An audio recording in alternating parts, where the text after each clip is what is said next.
తిరుమల తిరుపతి దేవస్థానం స్వామివారి లడ్డూ ప్రసాదం గురించి దేశవ్యాప్తంగా ఒక ప్రకంపనలే వచ్చాయి.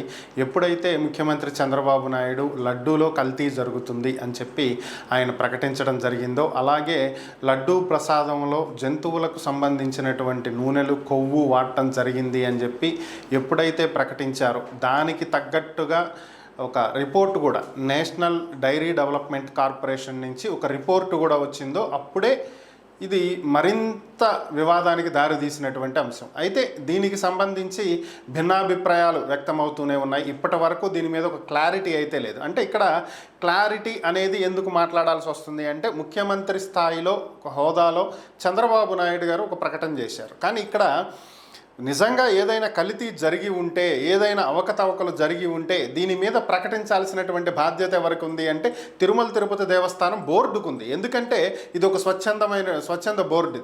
ఇది ఎవరి మీద డిపెండ్ అవ్వదు. దీనికి నియామకాలు మాత్రమే ప్రభుత్వం చేపడుతుంది తప్ప అక్కడ నిర్ణయాలన్నీ బోర్డే తీసుకుంటుంది. కాబట్టి ముందుగా వాళ్ళు ప్రకటించి ఉండాలి. అలాగే దీని మీద ఏదైనా సరే అవకతవకలు జరిగి ఉంటే దాని మీద పూర్తి స్థాయిలో విచారణ జరిపించి దాని గురించి అప్పుడు సమాజానికి తెలియజేసి ఉండాలి. సో ఇది ఎంతోమంది భక్తుల మనోభావాలకు సంబంధించినటువంటి అంశం, ఎంతోమంది మానసికమైనటువంటి క్షోభకు గురవుతున్నటువంటి అంశం.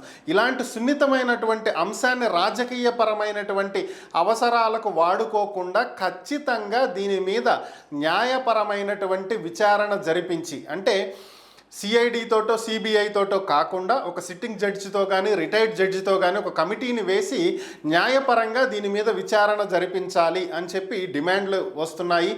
ఇదే విధంగా వైఎస్ఆర్ కాంగ్రెస్ పార్టీకి చెందినటువంటి ఎమ్మెల్సీ బొత్స సత్యనారాయణ కూడా దీని మీద వ్యాఖ్యలు చేయటం జరిగింది. చంద్రబాబు నాయుడు దీని మీద లడ్డూ మీద అవకతవకలు జరిగినాయి అని చెప్పి ఆరోపణలు చేశారు.